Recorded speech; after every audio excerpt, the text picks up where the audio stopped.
Una profunda indignación causó la sentencia a Javier Duarte, exgobernador de Veracruz, por todos los miles y miles de pesos que se robó.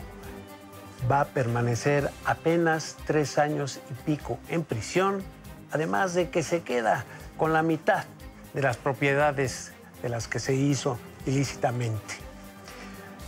Pero ya hay una ley, una iniciativa, mejor dicho, que se va a discutir primero en el Senado, luego en Cámara de Diputados, que incorpora a los políticos corruptos en la ley de extinción de dominio que confisca estos bienes a estos maleantes.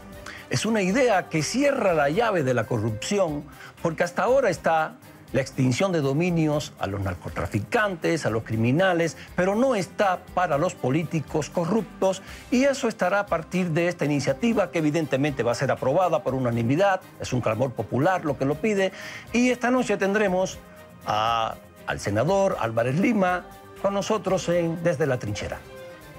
Comenzamos.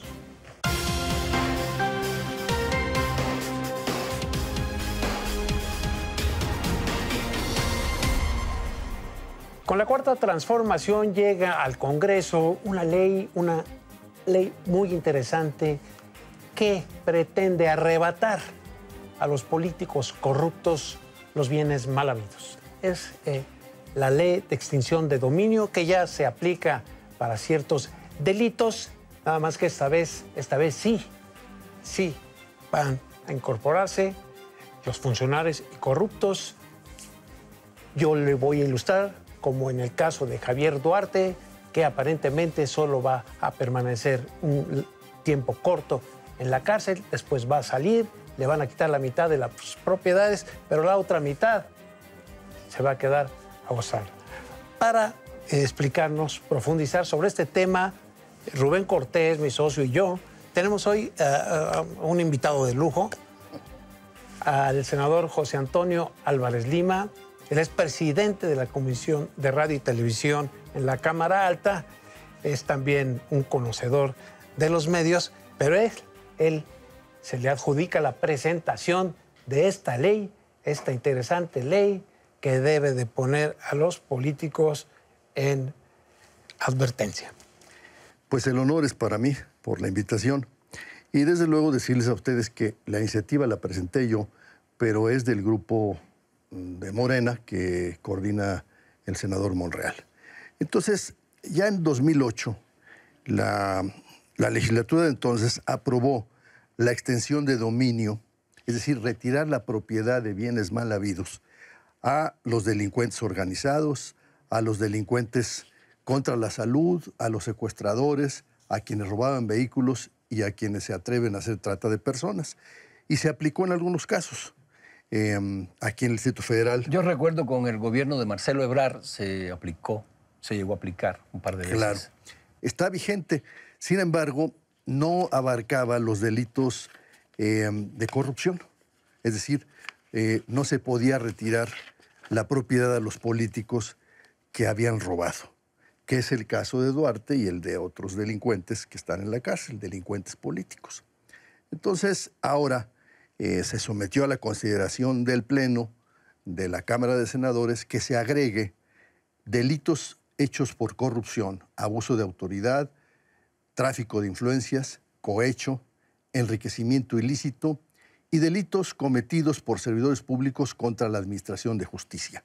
Está pues ya presentada la iniciativa, está en las comisiones de justicia y yo creo que en unas 6 semanas ya será aprobada, será presentada al Pleno, y a partir de ese momento, si el presidente la decreta, pues entrará en funciones y de esta manera se cerrará la llave para que los delitos cometidos a partir de ese momento tengan esta penalidad.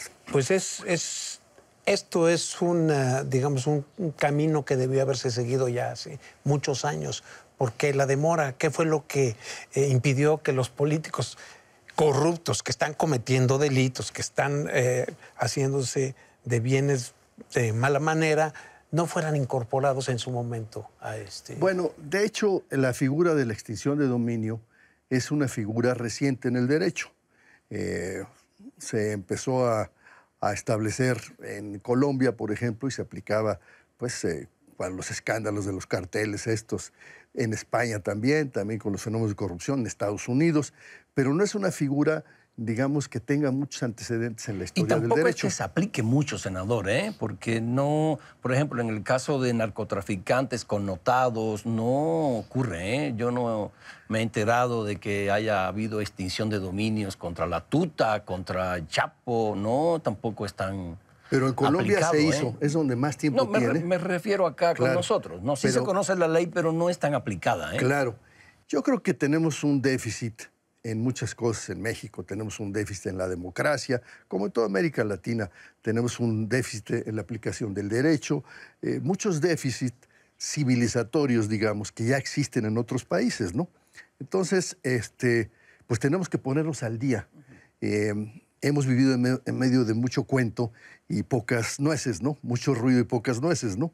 Entonces ahora se trata de que haya más nueces, de cerrar la llave a los actos ilícitos de los políticos para que sepan que existe una pena que se les puede aplicar y que cualquier ciudadano, cualquier periodista puede denunciar. A partir de una denuncia de un medio de comunicación puede empezar a caminar. O de un ciudadano. Y independientemente de otro juicio sobre corrupción o abuso, este juicio sigue, es independiente del otro. Y si usted no demuestra que ese bien lo compró con bienes lícitos, el juez determina que se le retire la propiedad, independientemente de que sea usted acusado de corrupto o no en otro juicio. Ese es el mérito también muy importante de esta modificación. Toño, yo te quisiera preguntar, ya que estás explicando que basta que un ciudadano vaya y presente, o un periodista diga, pues compró este político compró un paquete de acciones, pues hay que investigar. Que eso bastara, esto pudiera también utilizarse como un instrumento para venganzas personales. Es decir, sí, pues ahora voy con esta. Me imagino que a la hora de hacer la ley secundaria o de aprobar esta iniciativa, le pondrán candados para que esto no pudiera ocurrir. Bueno, desde luego se trata de un delito federal.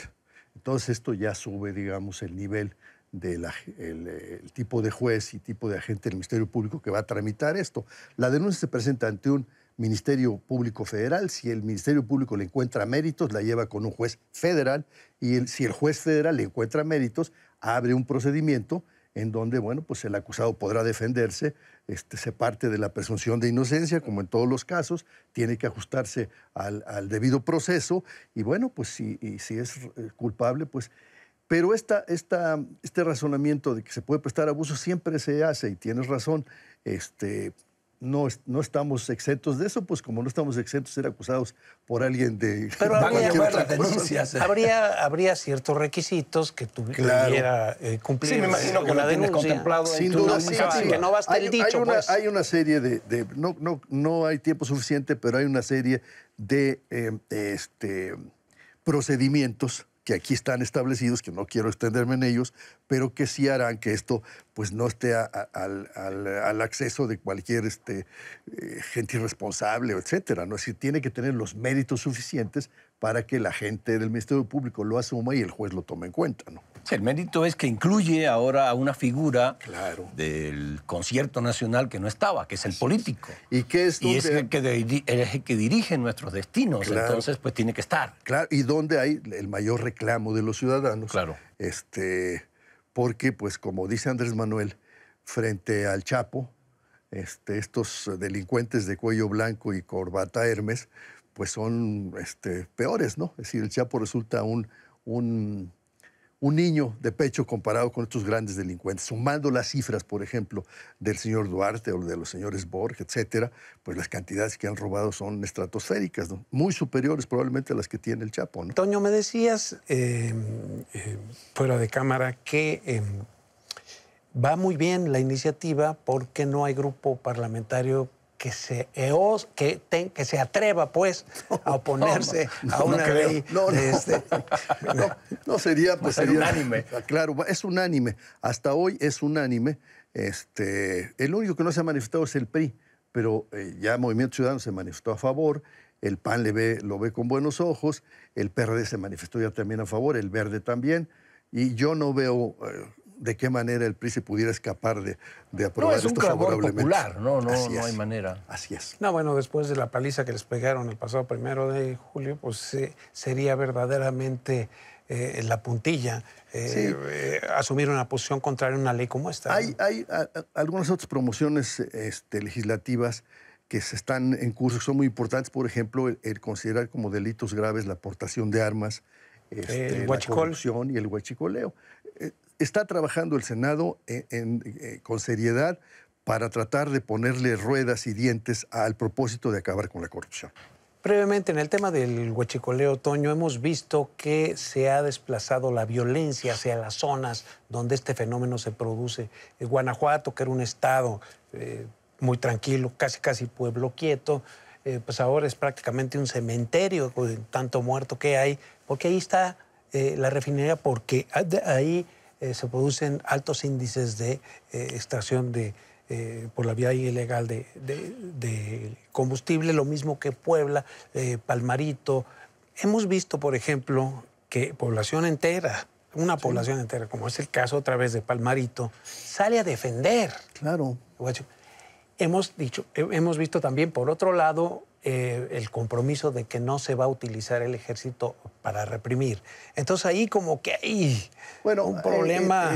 Si no va a poder entrar el ejército. En algunas zonas petroleras de África y del Medio Oriente, simplemente lo pongo como ejemplo, las empresas, grandes empresas estas, las 7 hermanas que transportan el combustible, por ahí encontraron una fórmula que yo no sé si con modificaciones se pudiera aplicar en nuestro país, pero ahí, al darse cuenta que las comunidades eran el problema, dijeron, bueno, ¿por qué no convertimos a las comunidades en soluciones? Y en lugar de que nos roben, los convertimos en asesores, en vigilantes, para que ellos mismos cuiden los tubos y no se roben el combustible. Y en algunas zonas ha dado resultado. En fin, hay que imaginar. Como vamos, no se han resuelto los problemas, tenemos que utilizar la imaginación, tenemos que ver ejemplos internacionales, tenemos que ver esto con ojos de que las cosas pueden tener solución. No utilizar siempre la vieja tesis represiva y prohibicionista, porque no ha dado resultado ni en el huachicoleo, ni en el tráfico de estupefacientes, ni nada. Tenemos que buscar ojos nuevos. Claro, frescos, diferentes, en donde partamos también de la colaboración de toda la sociedad. Solo el gobierno no va a poder resolver los problemas en México. Necesita convencer a la sociedad que le ayude. Pues se escucha muy bonito, pero se ve difícil. Pues sí, como todo en la vida. Claro. Y hasta aquí llegamos. Muchas gracias por acompañarnos. Gracias, mi querido socio. Y sobre todo, gracias al senador José Antonio Álvarez Lima por habernos ofrecido esta plática. Ojalá y pudiéramos tener más tiempos. Cuando ustedes gusten, con mucho muchos temas que tratar. Gran conversador. Buenas noches. Buenas noches.